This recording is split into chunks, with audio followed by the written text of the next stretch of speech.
So we're using this green kidney board model to see different regions of the kidney.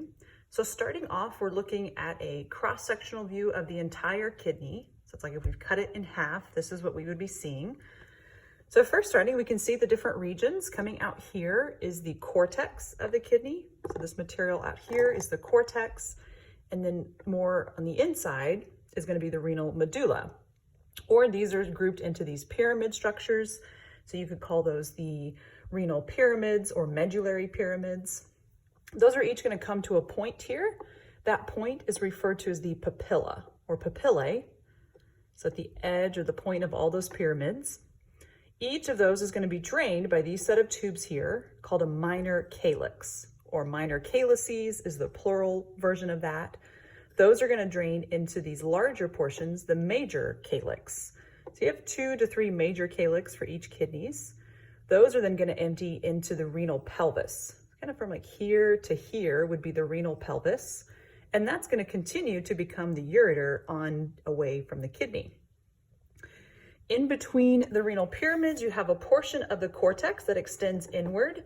So that region is called the renal column. So the cortex between the pyramids, these are all examples of a renal column through there. The blood vessels go into the kidneys. So the artery going in, we have the renal artery. Bringing blood away is the renal vein.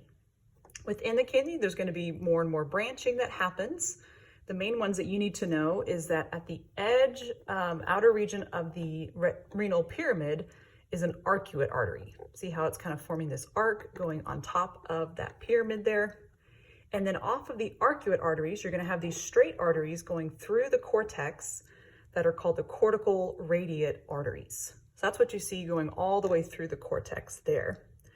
Up here, it's kind of showing you the different parts as it connects to the glomeruli.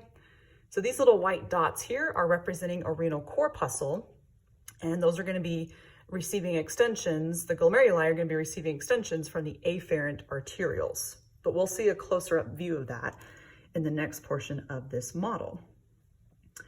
Okay, so if I'm going to move this over so we can see that portion. Actually, before we do that, what we're going to be zooming in on is something like this region right here.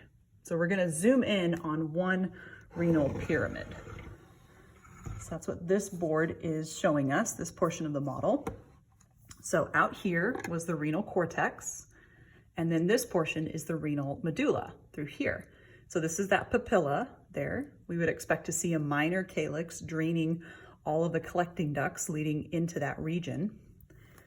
So going back to the blood vessels. So this blood vessel here, we're zooming in on the arcuate artery, the one that's situated between the medulla and the cortex. Off of arcuate artery, you're going to have these ones going straight into the cortex called cortical radiate artery. So we have 2 of those in this picture here. And then from cortical radiate artery, we're going to have these smaller branches, arterioles, leading into the glomerulus. So that special set of capillaries there. So leading into it is the afferent arteriole right there. Leading away is the efferent arteriole. We have afferent and efferent. Here is a close-up view so we can see the glomerular capsule. So if the question asks identify this entire structure would be the renal corpuscle. The corpuscle is made up of 2 parts. The outer region there is the glomerular capsule or Bowman's capsule. But on the inside is that special set of capillaries there, which is the glomerulus. So leading into the glomerulus is an afferent arteriole. So all of these that are directly connected to cortical radiate artery, all of these are afferent arterioles. And then leading away are efferent arterioles. Those are going to be draining into either these set of capillaries going around the other tubules of the kidney, so-called peritubular capillaries, or the ones that are leading around the nephron loops called the vasa recta. So we have the blood vessels. Let's look at the other structures of the renal tubules. So here we can see the outer region of that glomerular capsule. That's going to lead into the first set of tubes, the proximal convoluted tubule, or PCT. So we have one here.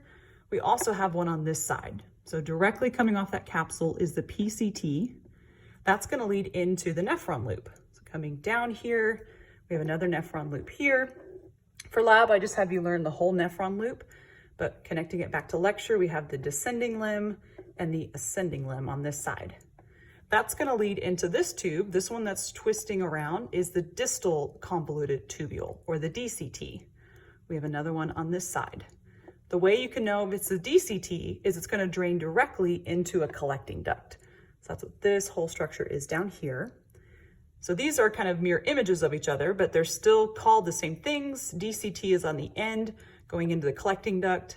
PCT, you can look going to that glomerular capsule through there. Okay, so those are going to be the structures you need to know for this particular image.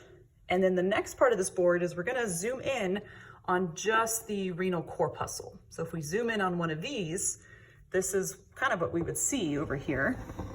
So moving this model over. Okay, so all of this entire structure is representing the renal corpuscle. We said there's two parts to that. We have the glomerulus itself. So that's a group of these capillaries. This model, it's showing half of the capillaries are covered with those podocytes. So we'll look at those in a second. But all of this is the glomerulus. And then this capsule surrounding it is the glomerular capsule, or Bowman's capsule. Single layer of those squamous cells. That's going to lead into the first portion. This is the beginning of the proximal convoluted tubule. Those simple cuboidal cells with all the microvilli there. So the capsule is two layers. You have the outer layer forming that Bowman's capsule, or glomerular capsule. Inner layer is forming those podocytes, those cells that are going to be wrapping around the glomerulus. So if I tagged here in yellow, I would say identify these cells, and that would be podocytes, or identify this specific structure. Or if I had something here, kind of like a bracket going around it, saying identify this entire structure, would be the glomerulus. Leading into the glomerulus is going to be the afferent arteriole, and then leading away is the efferent arteriole. Okay? And within the glomerulus, typically the afferent is going to be wider in diameter, so it's the larger one. That's how you know it's afferent. And then leading away is efferent. This is representing those that juxtaglomerular complex, the macula densa, and those granular cells through there. This tube up here is showing you the DCT. Okay, so going through that, let me zoom you out so you can see what board we're looking at, so you can imagine all three of those structures starting from outermost, middle level of detail, and then most specific level of detail at the very end.